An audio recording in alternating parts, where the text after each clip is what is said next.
Here's the thing. Sometime back, a friend of mine lost her son to drugs and violence, and it was heart wrenching, but doubly so because he had given his life to Christ when he was younger. And then, as all of us do, we reach a point where we got to make a decision whether this is real for us or whether we've just been playing. And we want to go explore. Now, it doesn't mean you're not saved because you go and explore, but do you come back? I guess that's the proof that you come back. So she asked me if it was possible that her son was saved, even though he was doing what he was doing because he had given his life to Christ when he was young. And I didn't know what to tell her. And I didn't want to give her a pat answer just to make her feel good. So I prayed. I told her, Luke, give me some time to pray and ask God. I don't want to give you the wrong answer. I don't want to give you false hope. But whatever I tell you, I want to back it up with scripture because that's the, I guess, the seal of approval for me anyway.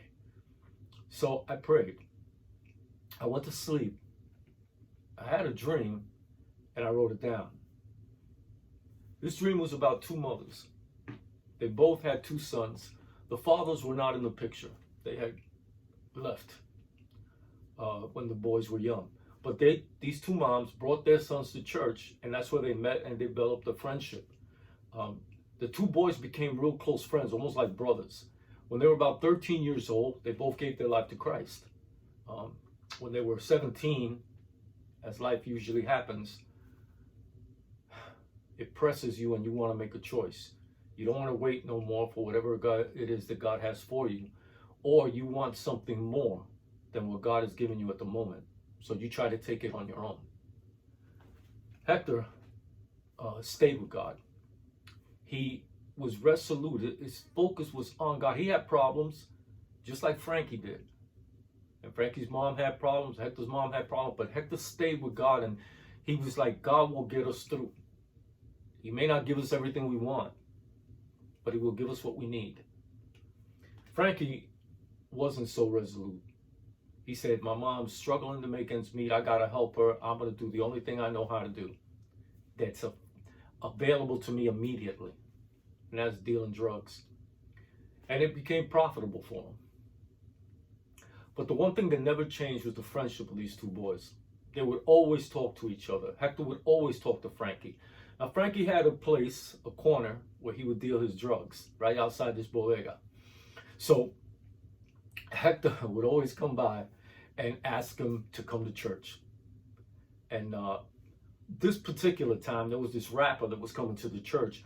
So Hector gave Frankie a CD of his and said, listen, you got to listen to this music, man. It's real tight. You'll be able to relate to what the man is saying. He was a drug dealer. He's out of the game now. He's given his life to Christ. I think you can relate. So Frankie says, I'm tired of you always asking me to come. I heard the CD. I think it's tight. I'll come. So tonight, you come get me. We'll both go. Just to get you out of my hair, we'll go. So Hector says, fine. So as he's walking away, this car pulls down the boulevard. A gun comes out of the window and starts spraying the neighborhood with gunfire. The owner of the bodega hears what's going on. He runs outside and he looks and he sees Hector laying in the corner. He's really bad. He's only got maybe 5 minutes to live. So he runs to him. He knows he can't do nothing. So he looks to the corner and he sees Frankie. Frankie's not as bad, but he's not good either.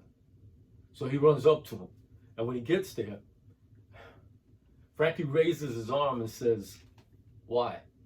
The store owner looks around him. He thinks there's people around because he doesn't think he's talking to him. So then when he looks back to him, Frankie raises his hand again and says, save me. And he dies. The next day, at the viewing for both of the boys at the church, both of the mothers came to talk to the youth pastor.